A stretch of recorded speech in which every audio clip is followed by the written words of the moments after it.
Wydaje się proste. Załoga przyjeżdża, wsiada na statek i rusza w rejs. Potem wraca z rejsu, schodzi z pokładu i jedzie do domu. Ale w praktyce dojazd i powrót ze statku to często prawdziwa logistyka.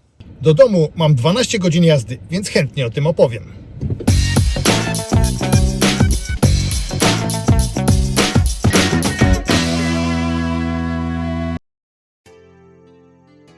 Każdy armator rozwiązuje to inaczej i w zasadzie można powiedzieć, że jest tyle możliwości, ile firm w branży.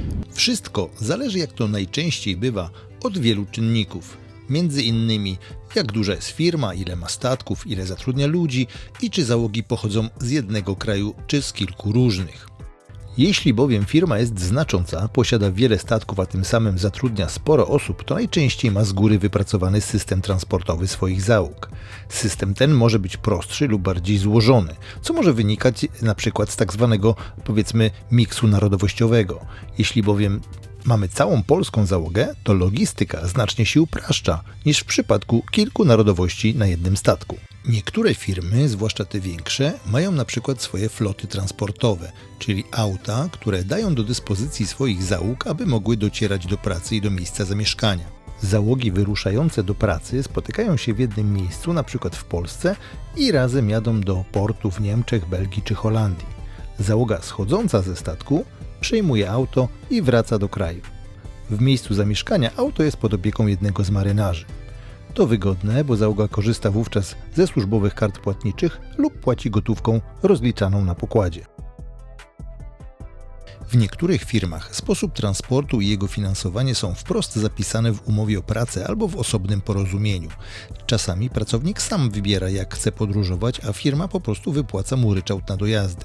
Wielu marynarzy korzysta zatem z samolotów, autobusów czy pociągów.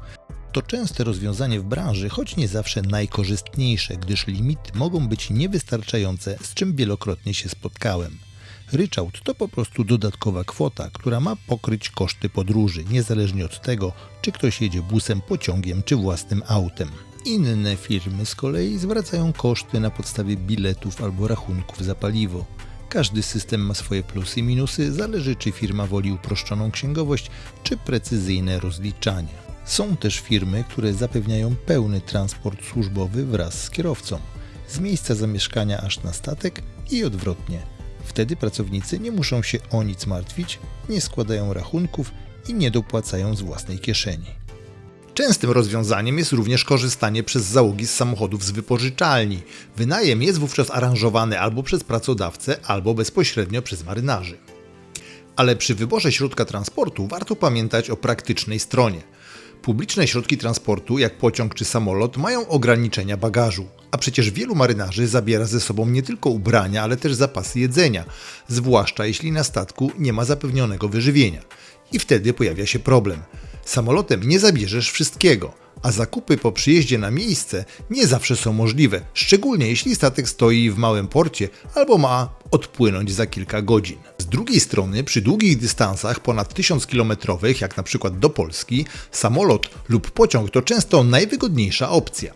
Podróż jest szybka, mniej męcząca i można dotrzeć na miejsce bardziej wypoczętym, gotowym do pracy. Busik czy prywatny samochód to tańsza, ale znacznie bardziej wyczerpująca alternatywa. Rozważając dojazd autem własnym, musimy mieć możliwość zabrania go na statek, a nie wszystkie wyposażone są w autokrany, albo ich nośność jest niewystarczająca. Jednak warto pamiętać, że podróż samolotem czy pociągiem rzadko kończy się na lotnisku lub dworcu. Trzeba jeszcze dotrzeć na statek, który często stoi w porcie oddalonym o co najmniej kilkanaście kilometrów od miejsca przylotu. To oznacza kolejne przesiadki, busy, pociągi regionalne lub taksówki, a w efekcie podróż, która miała być szybka i wygodna, potrafi się znacznie wydłużyć. Jak widać, nie ma jednego uniwersalnego sposobu w żegludze śródlądowej, by dotrzeć do miejsca pracy czy wrócić do domu. Każda firma ma swoje rozwiązania, a każda załoga swoje przyzwyczajenia. Najważniejsze, żeby wrócić bezpiecznie, na czas i z energią na nowy rejs.